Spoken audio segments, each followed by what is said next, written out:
What's up, guys? It is Saturday, June 28th, 2025. This is Stacker Factor. Welcome back to the channel. Now, I went out to the farmer's market, met some friends, had a few brewskis. I am too down right now. I haven't had any alcohol in a long time, so I am feeling frisky.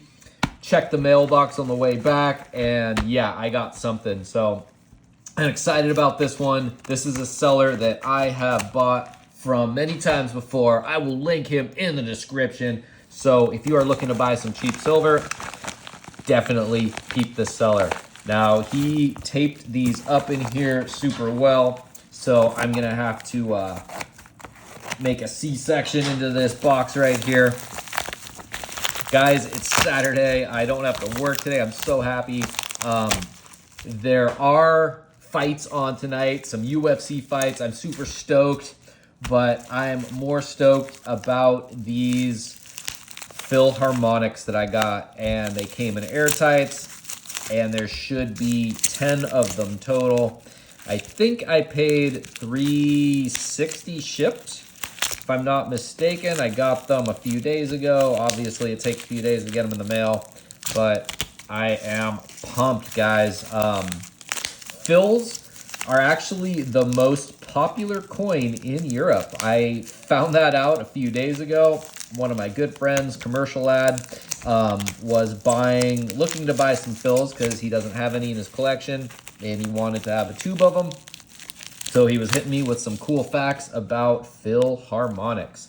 And the good thing about buying from this particular seller, specialist, is he always sends me the most minty coins. Guys, look at that. Phils are known for having trouble with milk spots. These have absolutely no milk spots, and they have the slick side right here. And yes, this is a side of a coin. Coins have three sides: the obverse, reverse, and this side right here. And yeah, no reading on Philharmonics. Now, these airtights are not perfect fit. To get perfect fit for Philharmonics, you need 38 millimeter airtights. These look like they are maybe 40 millimeters, which are the size for American Silver Eagles. So I'm going to keep these and add these to my Philharmonic tube that I have. I got a tube of Phils that's not complete, and I might have enough now to finish it off. I do have the Sigma fired up and ready to go, so we're just going to test a couple of these puppies just to be sure.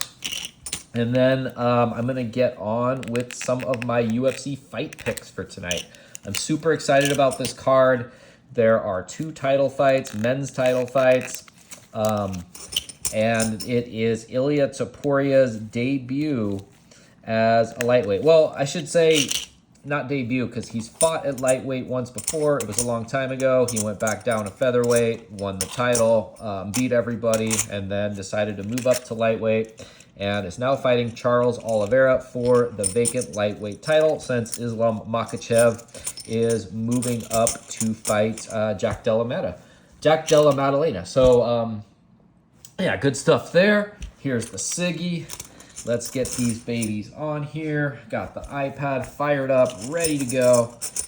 And I could already tell these are real, but, you know, to humor you guys and to justify purchasing this awesome machine right here, we are going to test them. And for some reason, we are not getting any reading. Whoa, almost knocked over my camera. Let me check my settings on my iPad here. Yep. I didn't connect to the Sigma Wi-Fi. There we go. Okay. We should be good now. You can tell by that blinking green light. Oops, already had one there. Guys, I am a little tipsy, not gonna lie. 2 beers, 2 IPAs, Sierra Nevadas at least, so, you know, they're not weak beers, but I usually drink Henny and Coke, even though soda's really bad for you. But I love Hennessy. It's made out of grapes. And there we go. These are testing right where they need to. Well, we're going to test one more just to be doubly sure.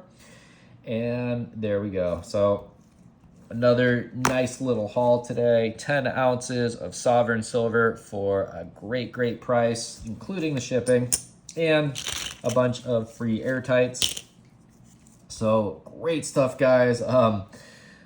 I saw an interesting article or an interesting video by Bix Weir, and he was saying that basically banks got something like $5.5 trillion of balance sheet increases, which means that if silver were to shoot up to like $600-700, it would not bankrupt these banks because they basically have a ton of money that they are able to borrow against and spend on.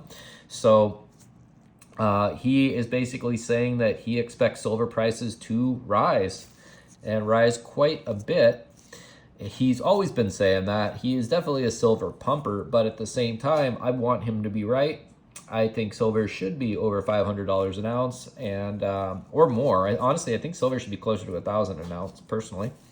But, you know, we'll see what actually happens with all that. But knowing that banks now have essentially a $5.5 trillion safety net to let silver run is definitely very interesting. Will it? I don't know. Who knows what's going to happen? I do think the summer is going to get extra spicy, though. We're going to see some crazy stuff go down. Everyone's talking about sleeper cells and this and that, but no one's really talking about, hey, what's happening with our economy, guys? What's the Fed going to do? In September, the Fed is going to have to start printing, period. There's no ifs, ands, or buts about it. September is going to be a crazy, crazy month, and we're going to have a crazy fall going into 2026. I think things are going to be, you know, kicked down the road, and the course will be kept during the summer. But yeah, the fall is going to get spicy, spicy, spicy, guys. So good stuff with the silver. As far as my UFC picks, I'm a big UFC fan. I've trained in a professional UFC gym. As far as the main card, I'm going to skip the prelims and the early prelims and just do the main card. The first fight on the main card is Peyton Talbot versus Felipe Lima. Now, Peyton Talbot is from NorCal, so he's from actually Reno, Nevada, but he trains and does competitions sometimes down here in NorCal, so I'm tempted to pick him. But I like Felipe Lima a lot, and I'm taking Felipe Lima to win probably by knockout or decision. But no, I'm going to go knockout. Felipe Lima by knockout, third round. And then we have Beneil Dariush versus Renato Moicano. Now, I love both these guys. Both these guys are super devout Christians. They're both excellent, entertaining fighters. But I'm going to have to take Renato Moicano by second round KO or TKO. I think Dariush is just, he's old. And I can't explain it because he's not that much older than Moicano, like a month or two. But he just looks like an old man. He moves like an old man. He's got no striking. And yeah, I love Beneil Dariush and what he stands for. But Renato Moicano gets it done. Second round TKO. Moving up the card, we have Brandon Royval versus Joshua Van. Now, this is a huge step up for Joshua Van. He is one of the youngest fighters in the UFC. He was born in the 2000s, which is crazy. Brandon Royval is the crafty vet. He's probably a little better on the ground. If he can get Joshua Van down, he can probably win the fight. But on the feet, I'm honestly taking Joshua Van. I think Joshua Van's got really crisp boxing. And I think this fight is going to go to a decision. It's going to be a close decision. I'm going to say split decision, Joshua Van. Controversial split decision. Moving up the card, we have Alexandre Pantoja versus Kai Kara-France for the flyweight title. This will be a great fight. I don't see anyone beating Pantoja anytime soon in the flyweight division. He is a reigning champ for a reason, and I think he beats Kai Kara-France in a unanimous decision. And finally, our main event, Ilia Topuria versus Charles Oliveira. This should be a great scrap. This is a highly anticipated fight. I do think that Topuria will win. He will be at a size disadvantage, but he's got an age advantage. Charles Oliveira is a little older. He's around 35, I think, 36. He's great on the ground, but I think because of Topuria's body type, he is able to survive the submission attempts, and his boxing is super good. If Oliveira has a chance to win this fight, It's going to be by knee up the middle or knee to the side when Topuria is dipping or slipping. But if Charles Oliveira does not throw knees in this fight, he will not win straight up. So I am going to take, let's see, I'm going to go Ilia Topuria, 4th round KO. So there you have it, guys. I hope you guys have a wonderful, wonderful Saturday. I should have some more silver coming on Monday for you guys, so look out for another video.